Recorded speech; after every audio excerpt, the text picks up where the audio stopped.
Hello everybody, welcome to Cape Rugby TV. It's Wednesday night, and of course we bring you the very best of what's happening in the world of Western Province Club Rugby. As we've said before, it's the Community Challenge that's happening at the moment. It's the Community Cup. Of course, the Varsity Cup carries on rolling over, and there have been a couple of friendlies as well. We'll take a look at Super 15 during the course of the evening, and we might even find out what happened in the world of the Six Nations. But there again, we're not too worried about what's happening overseas. All right then, let me introduce you to my esteemed panel this evening, starting on my closest to my right, the board member from Western Province Rugby, and also no stranger to Cape Rugby TV, Peter Jooste. Hello, Pete. Hi, JP. Good evening. Nice to have you here. Nice to be here. Nice, yeah. Great to get you out here. I know that you're very busy. You managed to squeeze away. A little bit hot the last 2 days. Yeah, it's quite hot, and I think the season started hot already because Stormers won 2 games, which we are happy of. And then also the clubs is busy preparing for the league to start. Yeah, they were right in the middle of it. All right then, moving to my far right then, Lynn and Julie's. Welcome back, my man, from all the way from St. George's. Or should we say, I'm not going to say refer to that anymore. I'm just going to say from Cape Rugby TV. Let's do that, yeah. Right. Good evening, JP. Good evening to all the viewers out there. I think we've got a very packed show tonight. Yeah. I think we're looking forward to it. All right, and then of course, folks, now you haven't met him before on the Cape Rugby TV show, but we're very proud to announce the fact that Belleville Glass has come on board as a sponsor to Cape Rugby TV, which has been a long, about 4 years in the making now. The Vice President of Kales River, Donnie Isaacs. Donnie, welcome to Cape Rugby TV. JP, good evening. Nice being here. It has been a long time in the making, yeah. I mean, I remember the days of, I don't even know where we first met. We probably met at some of the Kales River home ground, and then of course you had that award ceremony at Kales River. Correct. And then we met Gray from Belleville Glass Centre there as well. So it's exciting to have you on the show. Yeah, thanks. Lovely to be here, JP. Thanks. And of course, you're a renowned MC as well. You know, people. I remember having to dub a few of your gigs. We aim to please. All right, folks. Yeah, so it is, of course, as you heard, the Community Challenge has been up and running. But meanwhile, some of the clubs have been playing some friendlies over the weekend, and we managed to go on Friday to Brookside to catch some of the teams that are prepping there. Of course, Rangers, Villagers, and Violets had some teams out there getting ready for the league. Let's catch up now with some of the highlights. Villagers up against Violets' first team. It was a bit of a mix and match. Let's see what happened.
So it looks like the teams are starting to get things underway there. A couple of friendlies happening. There was, of course, Violets up against Villagers.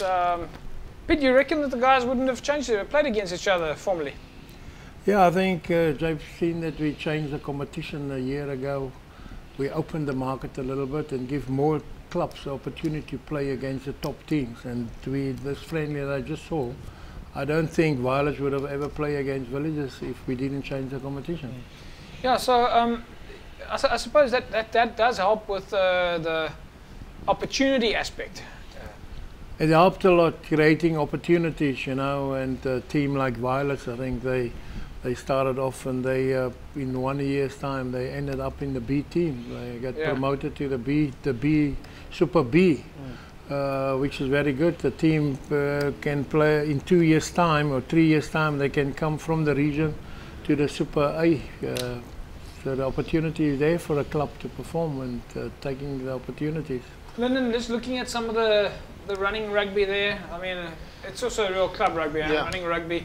The guys look like they're ready for action. It looks like they've been busy, but I mean, Riaz has mentioned that Violets, they've been busy for a while.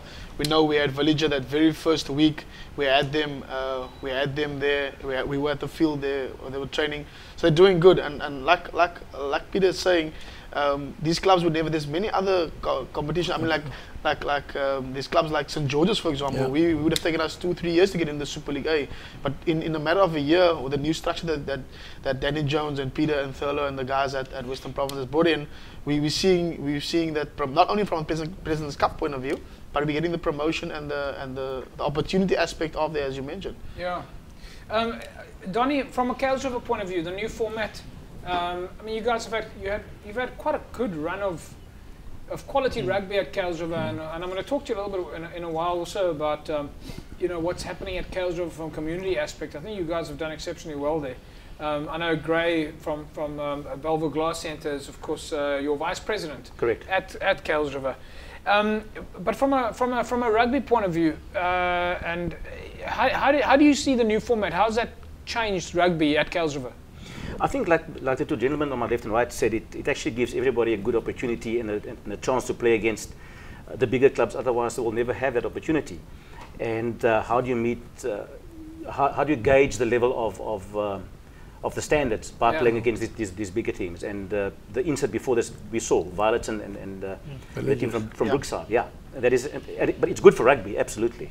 When you say it's good for rugby, what does that mean? Does it mean you've had more guys come and join the club? The guys are playing better rugby. You're getting more investment into the club. When we talk about good for rugby, people tend to throw this out there. I mean, what's your definition? What do you feel is good for rugby? I think if I can speak about Kuilsriver, we've turned the whole thing upside down for 2015, and Ralph really appointed a very strong executive, Ralph and Gray, who heads up the club. And we've got guys with commercial expertise on the executive. We've got a brand new coach, young players, and they're all from the Kuilsriver area, which is a good thing. Where have you heard during an off-season, November month, you have close to 90 players taking part in an off-season program? Unheard of.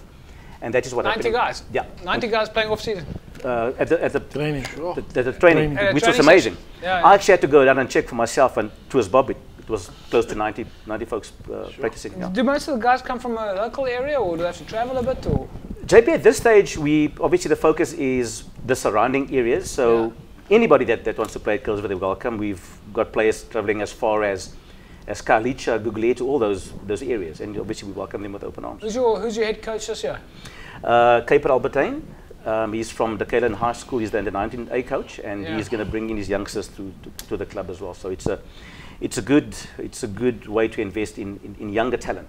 Exciting stuff. Jeff, just quickly on that question of yours earlier on, I think a lot of things change. The standard changes, the respect, the discipline of the club, everything changes, you know, when the boys start playing against better competition, higher up, and it just makes the club, the vibe, everything changes, I think, in the setup like that.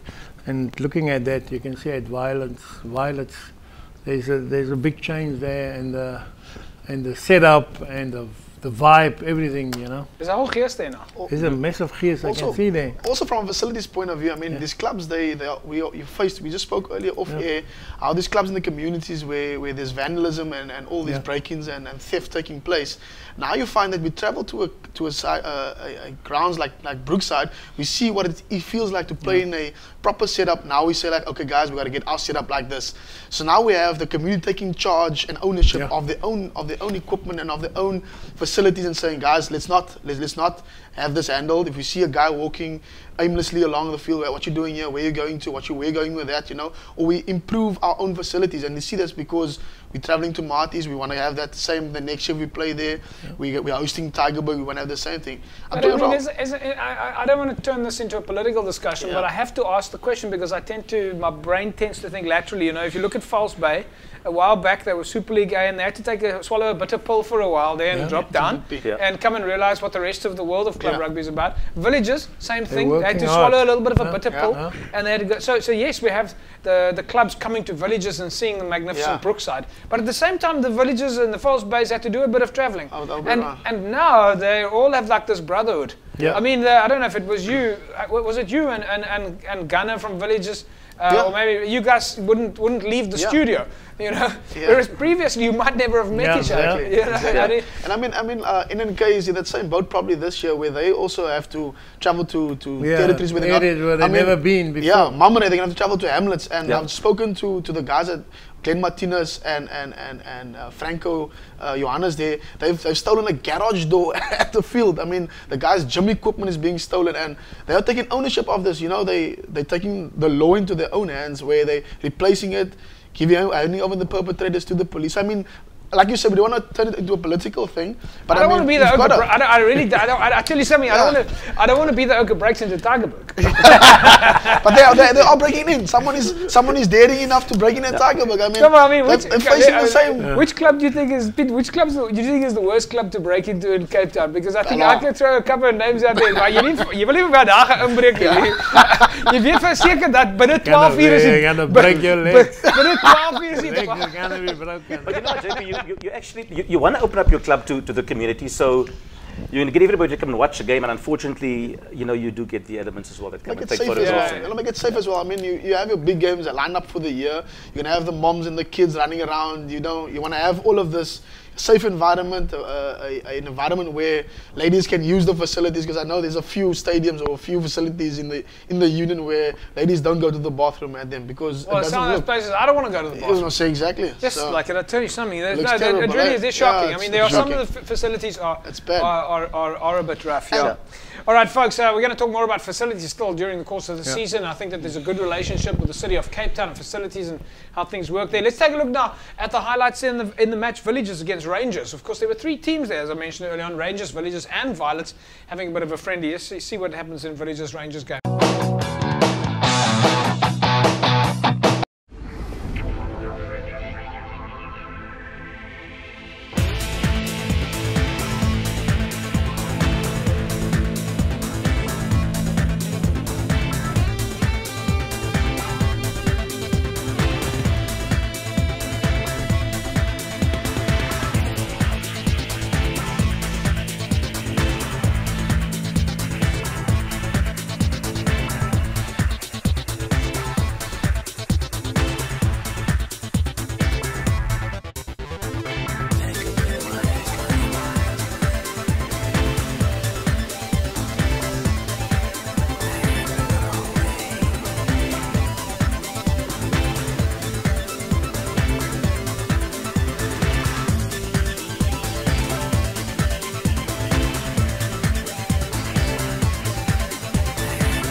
we're laughing about here, but anyway, okay.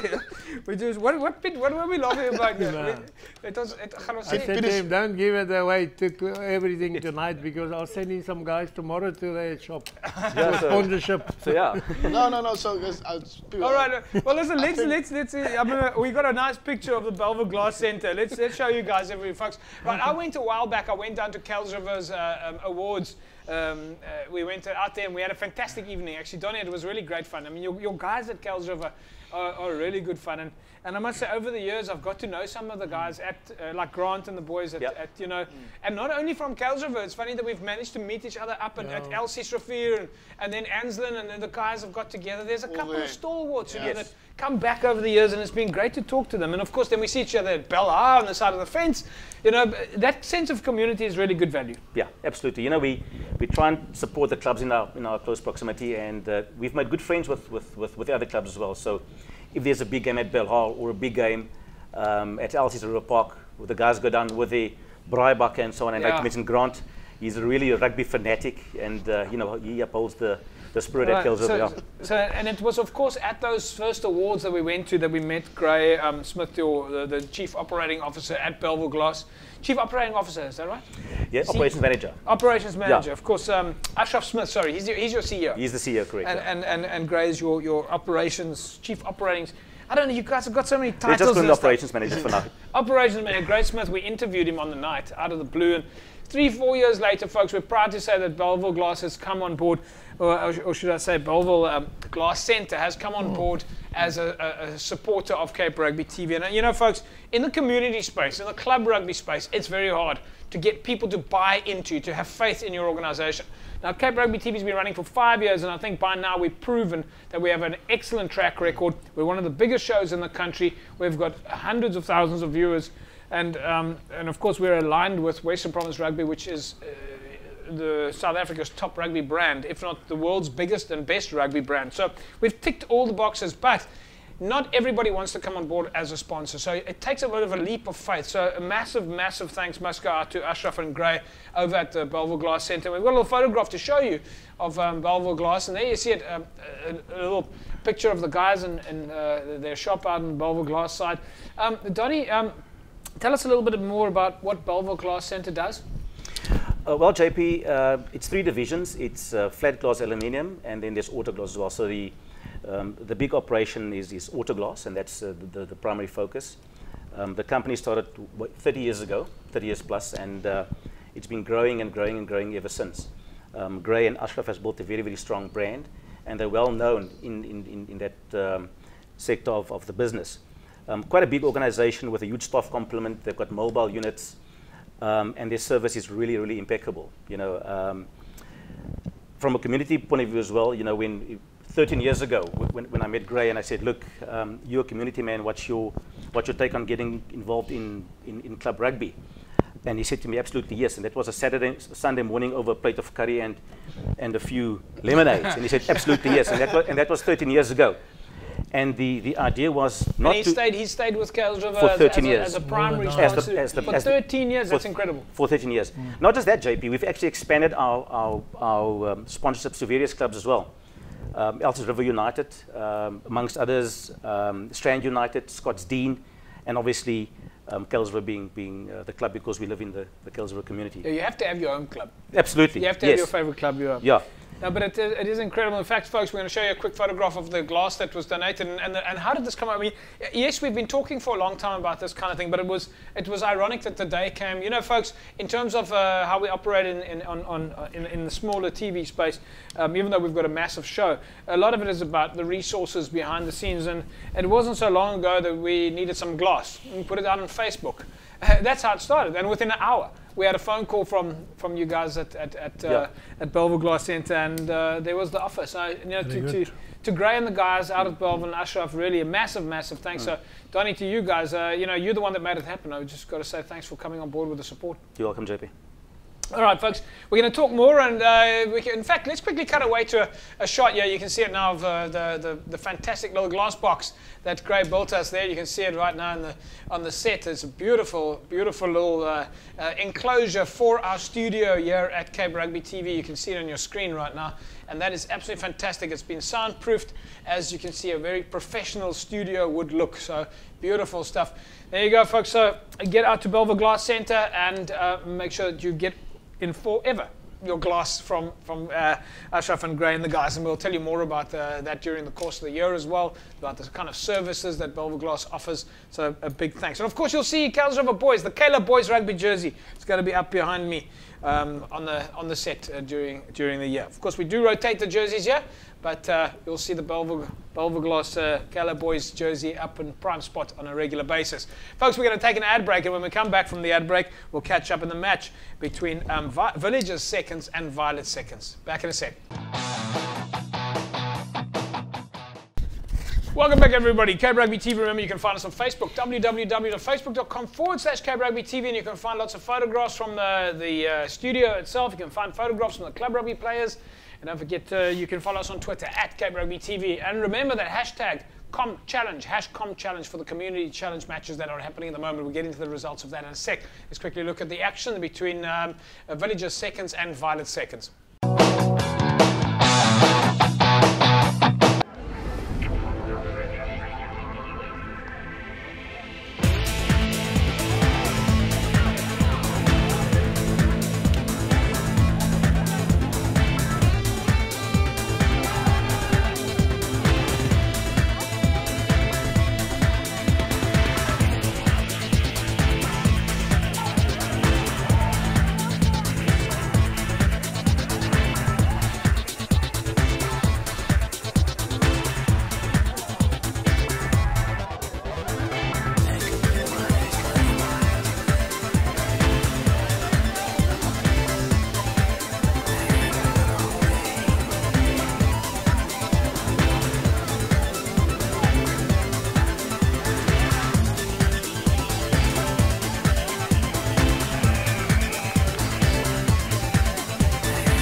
Yes, Cape Rugby TV. All right. So, of course, that was Villagers seconds up against Violet's second. Peter, what do you make of it? You're head of convener selectors. What exactly is that title in SA Rugby?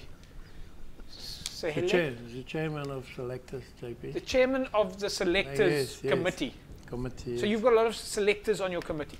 No, I've only got 3. Well, 3's a lot. 3. When we select the Springbok team, it's only myself and Mr. McIntosh and the coach, Heineke. Okay. When we do the under 20, yeah, it's exactly the same. The 2 of us, Mac and myself, and then David Aron. Right. If we do the under 18s, Craven Week schools team, then it's Mac, Davi, myself, and then the 6 school selectors. All right, so there's a lot of guys in there. Okay. A lot of guys involved, but I'm the chairman. So you're an expert in it when it comes to selection. That's right. Okay, you're an expert when it comes to... I'm laying the ground levels here, the ground level. Looking at the Villagers seconds and the Violet seconds, your expert opinion, because I know if I ask Jerome Parvat, who's head of talent identification, he's going to tell me that they all have talent. Are you happy with what you're seeing on the field? We see a lot of running rugby here. the ball skills, just I know it was only a minute and a half of footage there, but what your gut feel on, I mean, you've been involved with club rugby most of your life. So it's obviously it's early days, and I think the boys, you can see they're quite well prepared. And all of them have talent, obviously. That's why they're playing rugby, and I think for that level, they're quite good enough. But as soon as you move up, then it's a different story. Yeah. So at the third team level where they played now, what we saw, they're good for that level. All right, so that's they show their talent there. That's fantastic stuff. Okay, so we're good to hear, we're glad to hear that the groot kokkedoor selecting the chairman of selectors. All right, folks. Yeah. Okay. So of course it was the community challenge. We're going to take a look at the results there, and of course the fixtures coming up in a sec. Remember, the Vasco Tavern is of course the a partner to Cape Rugby TV, and if you want to win yourself a dinner for two to the Vasco Tavern to the value of 250 rand, then all you need to do is SMS the word Vasco, VASCO, to 33280, and you put yourself in the mix to win a dinner to the value of 250 rand at the Vasco Tavern. All right, so, and of course the Hamilton's Rugby boys, as you can see the jersey behind me on that side here. The Hamilton's Rugby team is of course a big supporter of the Vasco Tavern. So they of course had an interesting result over the weekend playing against the Wanderers. We're going to talk about that in a second. Let's look now at the community challenge results. That rolled out over the weekend as well. Vredenburg going down to Primrose, 41 points to 17. Never Despair losing to Belhar, 33-28. Saldanha losing to False Bay, 9-18. And then Roses United beating SK Warmers 27-22, and Horston beating the Paarl region 25-23. Lyndon, I'm going to turn my attention to you now. It was an away game season, or weekend, should we say, for Western Province teams. They had to go play away. Vredenburg, Primrose showing their strength. Primrose beating Vredenburg 41-17. Yeah, and I mean that's a very far route to travel. I think the boys at Primrose are really working hard at preparing the season. As Mr. Eustace said there early on, you know, you can see it as they're going, and I think as the season picks up, they'll get momentum. I think fourth, fifth game into the league, I think they would be well into their stride, because then they would have played community challenge and they would have been in there. So I think it's good. It's also a good sign that you know, the travelling fatigue, because I think it's about a 2-hour trip to Vredenburg from Primrose. So it's a long drive. Long drive, a long drive there, and to play 80 minutes of hard rugby. And I mean, Vredenburg isn't a walk in the park. They're top side in the Boland. Yeah. You know, Donnie, let's bring you in here now. I'm going to bring you in on the Belhar factor. Belhar beating Never Despair. And Never Despair is a good side, yeah, but you've had quite a lot of exposure to Belhar itself. Probably more on the side of the fence than on the field itself, but a good win for Belhar playing away. They took it to Never Despair. Absolutely. One thing about Belhar, JP, is they come at you for 80 minutes. You can never discard them. They come at you and they come at you hard. So if you don't have your defenses up and you don't have your structure in place, you're going to have some trouble on the day. And it's a very good win for them, absolutely. Yeah. Piet, False Bay, 18-9 over Saldanha. False Bay really showing their strength. Yeah, obviously False Bay is one of our top teams in our union, and I think they done quite well up to now. You know, they won all their games up to now, and I think this is actually a very good competition that we created. Danny Jones and his counterpart of Boland that started this. Is nice to help our neighbours, and it's a good training or preparation for our clubs, you know, for the pre-season. So False Bay is one of our top teams, and they've done very well. Yeah, somebody asked me, who do I think is possibly going to take Super League A in the league structures this year? And we know that UCT is obviously very strong, but if I look at the teams out there, I've got to say it's going to be, in my mind, between Hammies, Marties and False Bay. I mean, Hammies, False Bay, UCT, sorry. Yeah. I don't know how you guys feel about that. I think in the last, I think I mentioned towards the end of last year, False Bay really has had a you know, hot cold. They're blowing down the neck of Durbell. They're missing it out once or twice, you know. And I think the boys there are really doing good. I think they've shown their strength last year. Yeah, you know what? I forgot to mention Durbell there. Oh, that was a slip. Jan Loopshow not going to be happy with you there. Okay, so maybe just because False Bay sort of the name is getting mentioned a lot at the moment. Maybe we're forgetting about how tight that top six could be. Although they beat Durbanville at home last year at Durbanville, False Bay beat them. The game. Yeah.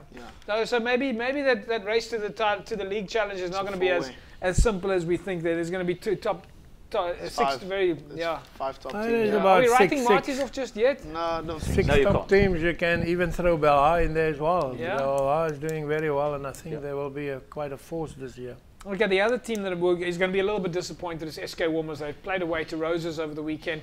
Didn't come out for them. I don't know, Pete, if you've managed Well, I the exposure. attended that game. It was a you very go up good. Yeah, it was a very good game. You know, in that heat.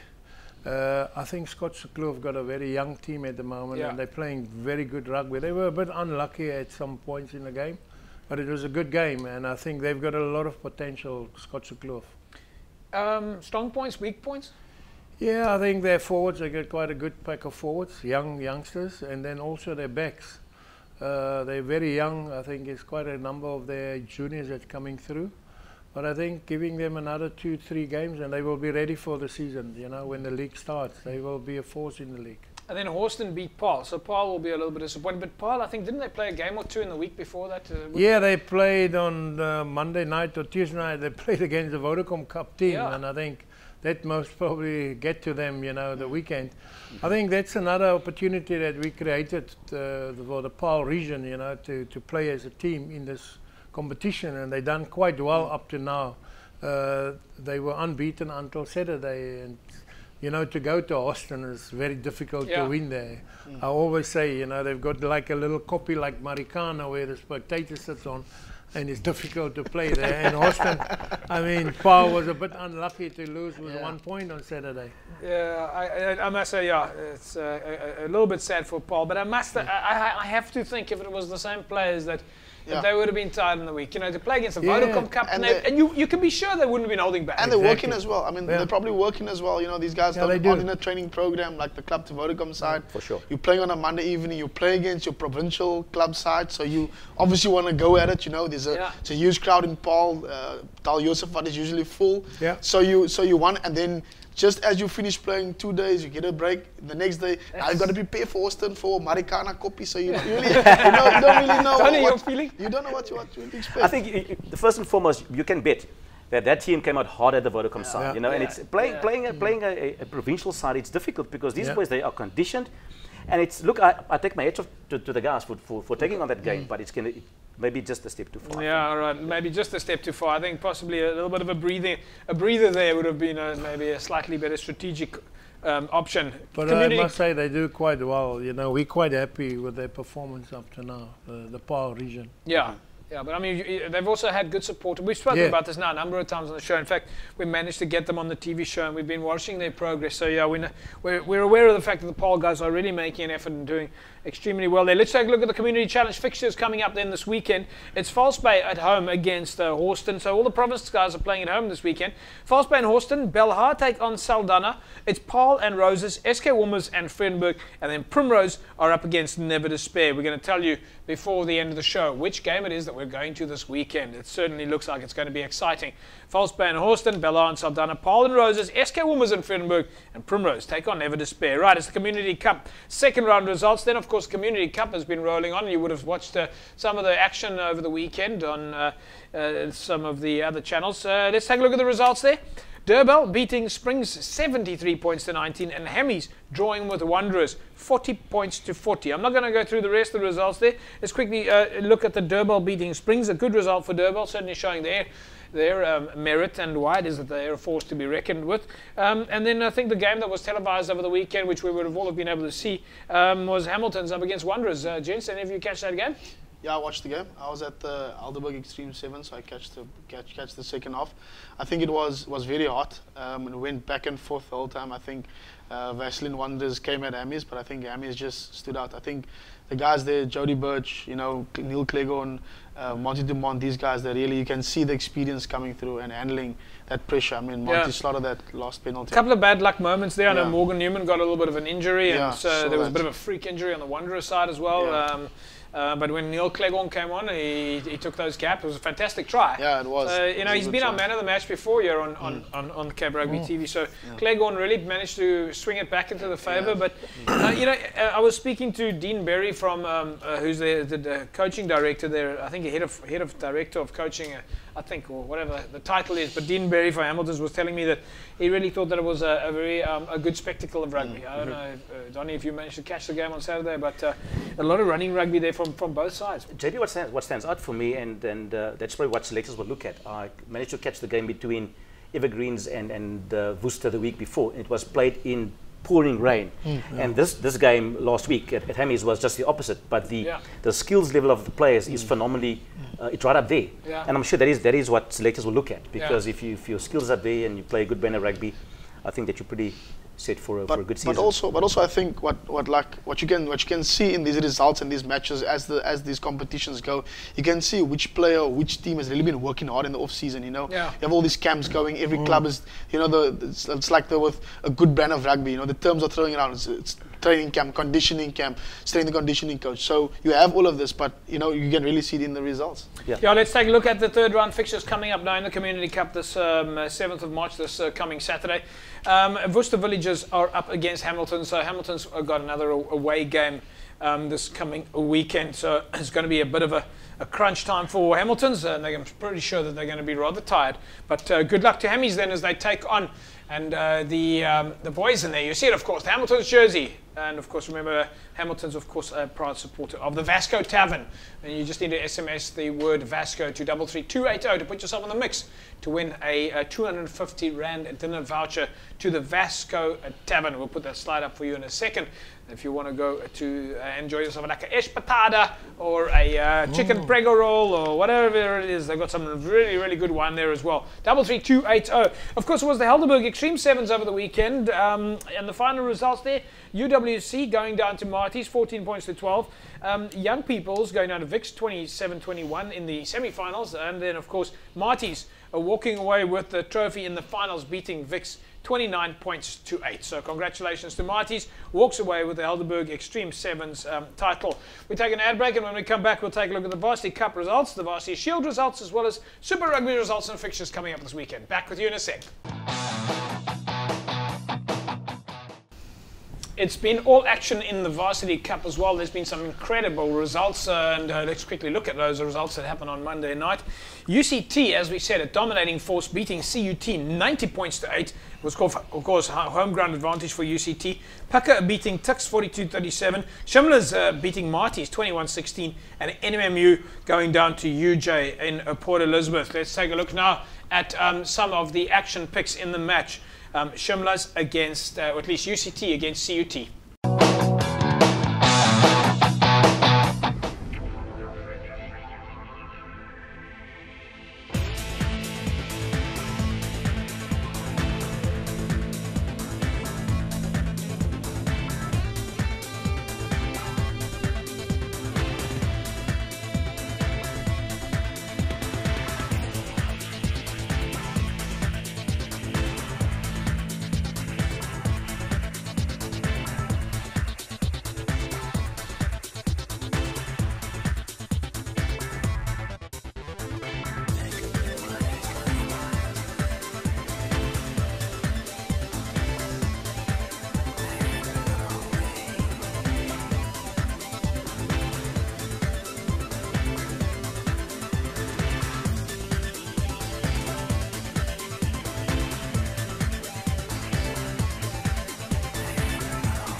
Some incredible picks there in the match. UCT up against CUT. Lyndon, I think it's CUT's first shot at the Varsity Cup here, so to speak, but a good result for UCT. Yeah, I mean, we would expect UCT to bag the 5 points. You know, they're the defending champions. CUT just coming up from the Varsity Shield. There's a lot of hype around the game. around the whole, you know, getting promotion and traveling and everything. So I think traveling to the Green Mile is always an intimidating factor. But what was good about the match was up until the last 75th minute, CUT's flanker or CUT's forwards were still going at it. They were like, it looked like they still had a chance of winning the game. So I mean, I don't know. You catch a game, Pete? Yeah, I watched a little bit, Japes. I think UCT were too strong for them, you know, it's from the word go. I think UCT got quite a couple of good players. I think they already have 2 or 3 very good matches. I think the first game of the year was between Marties and UCT. And that was a brilliant game to watch, you know, very strong attacking and defending players, both sides had. So I think for CUT it was a bit too much.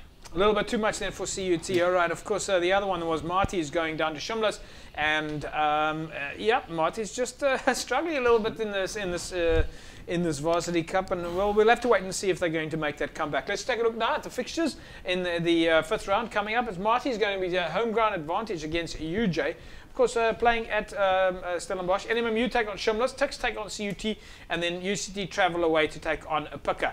In the Varsity Shield, results from the Shield now.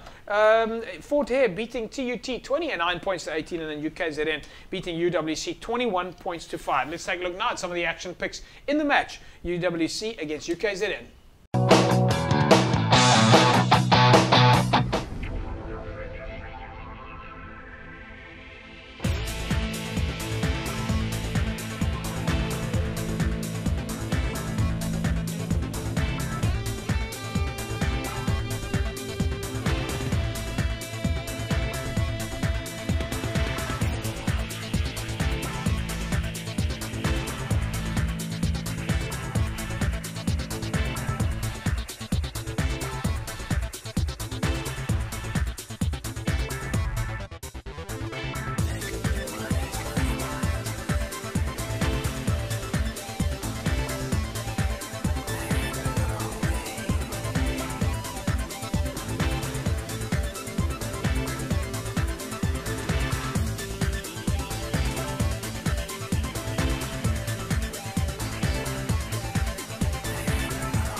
Right, then a couple of interesting pictures there. UWC against UKZN, and yeah, so I suppose UWC is going to have to do a little bit of work there, going down to UKZN. Look quickly now at the fixtures in the Varsity Shield coming up. It's TUT to take on KZN next week Monday, and then Wits are up against Fort Hare. Super 15 time it was. Stormers, of course, away over the weekend. It's now that's time of the year where we're kind of getting a real feeling for what our boys are doing. Let's look at the results from the Vodacom Super 15. The Highlanders beating the Reds 20-13. The Force going down to the Hurricanes 42-13. The Cheetahs 25-24 over the Blues. The Chiefs beating the Crusaders. The Rebels going down to the Brumbies, the Bulls beating the Sharks, and of course the mighty Stormers beating the Lions 22 points to 19. We're going to take an ad break, and when we come back from the ad break, we're going to delve into some of the results from the Super 15 and just make a little bit of analysis now that we've got some of the gurus here. Back with you in a sec. Super 15 it is then. Of course, some different results there. I'm happy with some of these results. But let's look at the South African teams. The Cheetahs beating the Blues. Pete, what do you make of that? Quite happy, Japes. As long as our South African teams do well, winning is important, you know. It lifts the spirit, it lifts the union, it lifts the spectators, everybody. So 1 point or half a point, as long as we win, is very important. I think the Cheetahs played quite well, you know, under circumstances. They had a week off after their first game. It was brilliant, and then they take on the Blues and beat them on Saturday. Shock result, Lyndon. The Chiefs beating the Crusaders. Do you think it was a shock result or not? 40 points to 16. No, I don't think so. I know we all know that the Crusaders blow a bit of cold air in the beginning of the season, and they come back. You know, and it's almost like they're telling everyone, like, look, we're done playing now. Let's start winning games. Because I think the way they were playing, they were just very lackluster. The score was quite close, 65 minutes, and then they just opened up after that. Donnie, what did you make of the Bulls beating the Sharks? 43. Yeah, what a game it was. I think the Sharks can kick themselves. It was probably missed opportunities here and there. A couple of referees' mistakes. Bit of controversy as well. Yeah. But it's all in the it's the nature of the game. I mean, we don't want to give the referees a hard time, but unfortunately there was one decision, I think, where the ball went up and then the players didn't clear it in time. A little bit complicated. I still don't know how the players know all these laws, but that's the way it goes. But of course the big one for us was the Stormers beating the Lions 22-19 over the weekend, a 3-point win.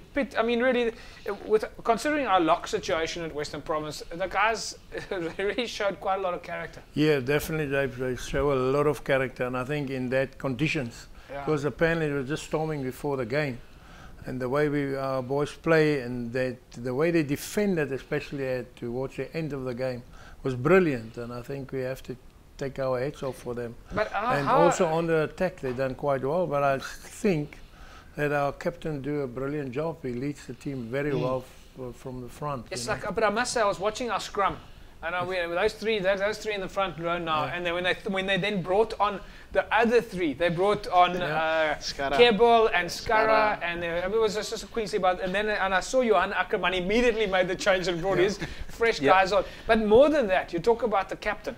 And I watched that front row of ours go down to take that scrum, and I looked at Dwayne standing at the back, and he was standing at this like angle, like at a lock. A hold. You know, like in tug of war, you have the anchor. Yeah. You know what I mean? But looking at that, I thought there's no ways. Even if they move those front row, that Dwayne has got this whole scrum. He's holding 900 kilos. No, they done very well, you know, and I think.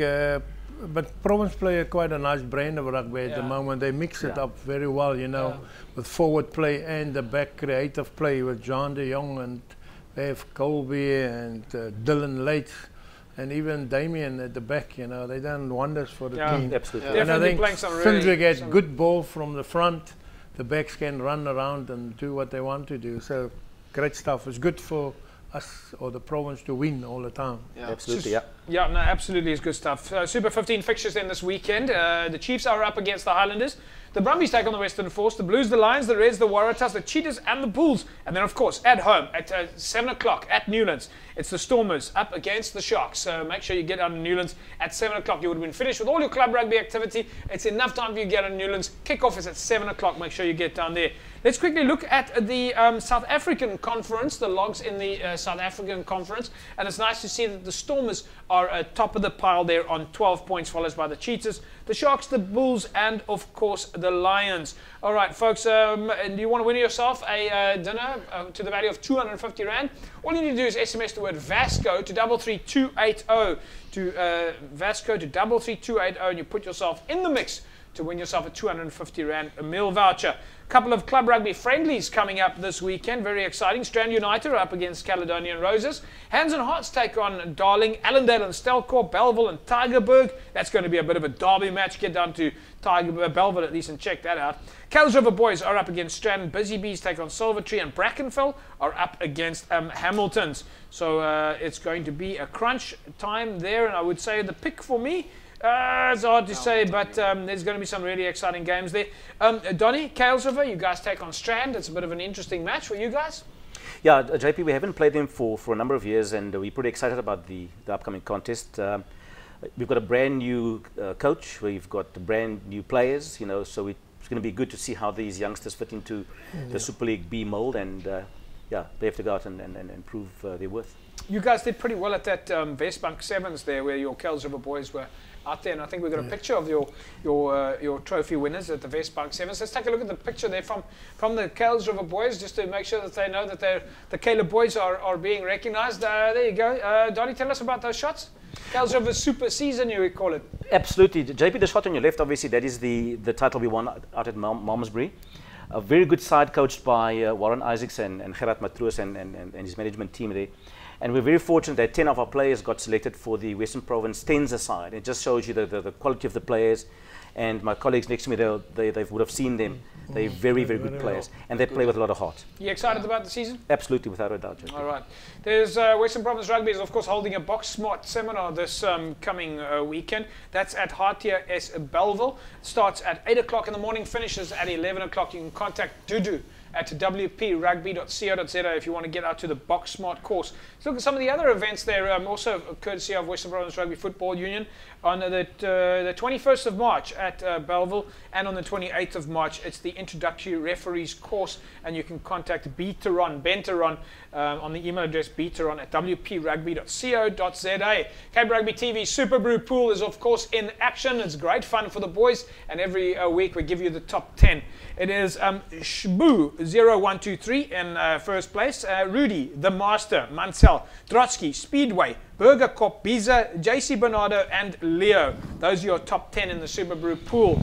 All right, congratulations to last week's Vasco Tavern winner, Pat Mason. She walks away with a dinner to the value of 250 Rand at the Vasco Tavern. Congratulations, Pat. You can go and enjoy yourself a nice lekker espetada there at the Vasco Tavern. All right, remember, folks, you can SMS the word Vasco to 33280 to put yourself in the mix to win for yourself a lekker dinner at the Vasco Tavern. Once again, thank you very much to Belleville Auto Glass, Belleville Glass Centre, Ashraf Smith, the CEO at Belleville Glass, as well as Grace Smith, the Manager of Operations at the Belleville Glass Centre. And Donnie, for your support as well, thank you very much. It's a real honour and massive gratitude from Cape Rugby TV team and the folks, of course, at Western Province Rugby. I'm sure we'll thank you for supporting the TV show as well. So for all the work you've done, thank you very much.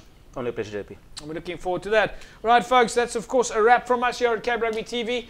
Lyndon, thank you very much. Anything happening at St George's over the weekend in 10 seconds? Yeah, we've got a bit of a team building at the field on Saturday. So we, as a club, is going to be bonding. So all of the best to Keljover and Tigerberg over the weekend. Tigerberg, of course, playing against Belleville. Pete, that's a bit of a rival day, huh? Yeah, I think it's a nice derby early in the year as well, and especially at Belleville. There will be obviously lots of spectators on Saturday, you know. When that two teams play, everybody from Belleville and Ravensmead go there. So. Also, it's Coach And Ricky's then, of course, first game. Donnie, for on your side, Keljover take on Strand. It's home ground advantage for you guys, but it's still a friendly, and you must be looking forward to that.